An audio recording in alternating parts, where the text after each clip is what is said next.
Camille, nice to meet you. Nice to meet you, Camille. My name is Simran. So, how'd you get here today? Did you find everything okay? Yeah, I did. I just, caught the bus. I live in the city, so I live close by. Right, yeah. I thought about driving, but I was like, no, it's Monday morning and everyone's trying to get into work, so I don't want to. And plus, it was a long weekend as well. So. Yeah, so it was nice to have a good break. That's So, good. yeah. Yeah, did you have a good long weekend? I did. So, just, spent some me time. Yeah. And, spent some. Like, I thought about doing some work, but I was like, no, I think it's time to just relax and just. Yeah, absolutely. Yeah. So, it's just like a delegated time to relax. I know, and it's like, I feel like, because I've been going through like huge assessment blocks, Right, so I haven't yeah. had the time to stop and just, think to myself or like do things that I want to do, not that I'm forced to do. Absolutely. Yeah, you must so- be so stressed out at It the moment. is. It's like, it's crazy, and I feel like I'm the only one going through it while everyone's just happy and going about their lives. So. I understand. Yeah. It's okay. Trust Thank me, you, you'll yeah. get through it absolutely fine. Oh, thank you. Yeah, hope Would you? Oh yeah. Sorry. Would you like refreshments or anything? No, I don't. I just had some tea while I was coming. But is it okay if I might need it later on? I'll just ask. Yeah, of course. No worries. And is the air conditioning okay? Yeah, it is. I put extra layers on today. It's like you can't tell with the weather, like if Right. it's hot or cold. So Yeah. to be safe. The weather in Sydney has been absolutely crazy at the moment. Hey. Yeah. Yeah. It's so weird. Okay. So you're okay? You're relaxed? Yeah. Perfect. Thank you. So before we start, I want to talk to you about confidentiality. So this is what you're entitled to. That means that everything that is being said in this room stays in this room. Okay. You can tell me absolutely everything and it won't go out. The only times when I do need to break confidentiality as a legal obligation is when you pose a serious threat to yourself or to anyone else, or if I feel that you are going to engage in a criminal activity. Okay. All right. So is that Yeah. okay? That's alright. Okay, perfect. And also, I would also need to not break it, but if you give me permission to. Yeah.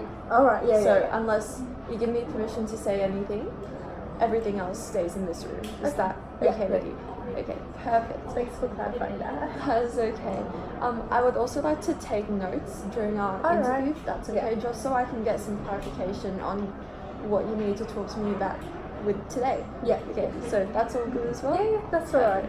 Okay, so why are you here to see me today? So just about like 2 weeks ago, I was arrested and charged with the possession of drugs.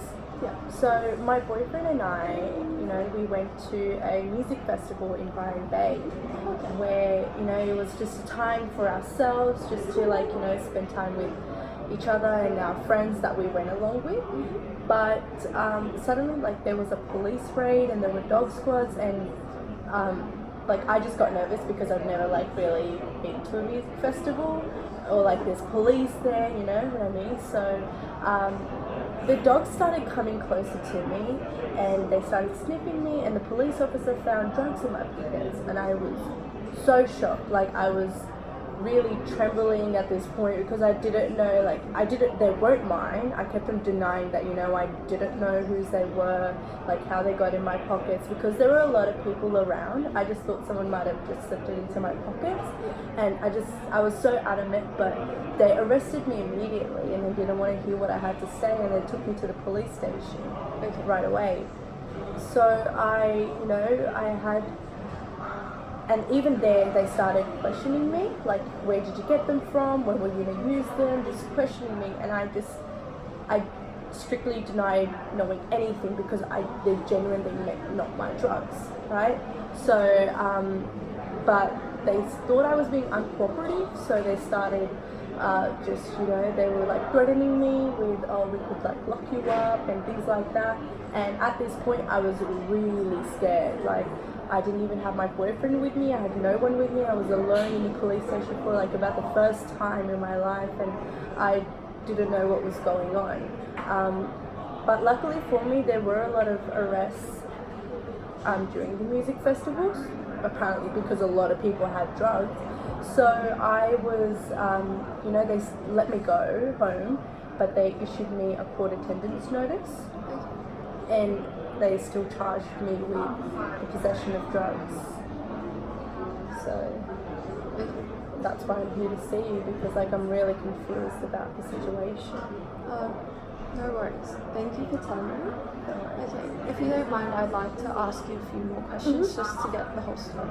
So you were there with your boyfriend and your friends.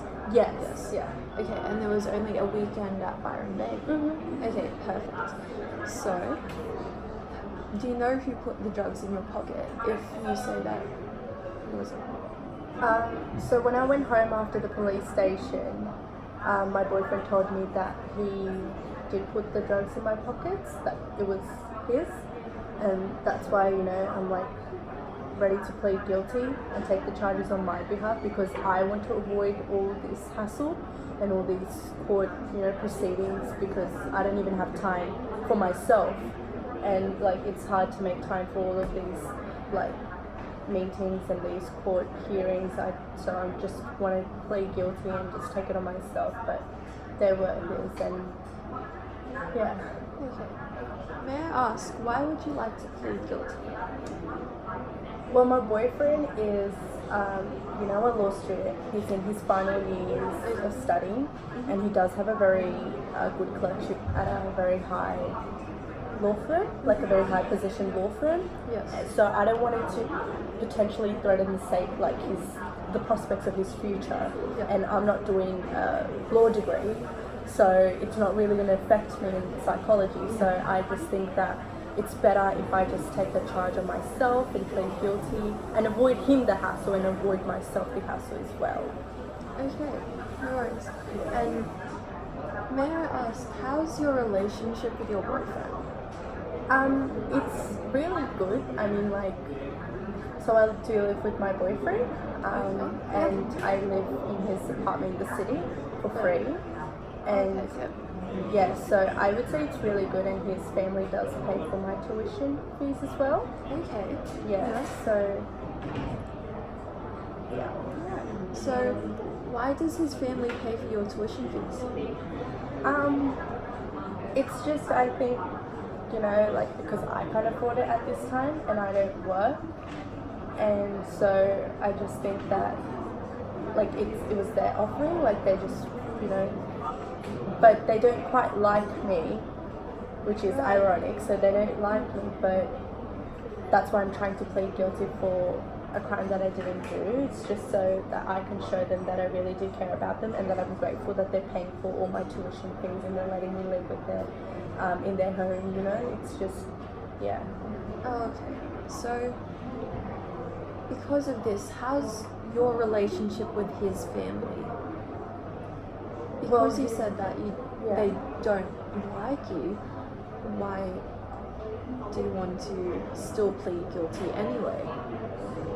So his father is currently facing charges for corruption, and it's being investigated by the ICAC. So, and his family is quite wealthy and a prominent figure, and they are prominent figures in society. So any sort of negative light upon their family can be potentially threatening for his father's case, and I want to avoid him distress and all of that. So that's another a huge reason why I want to plead guilty.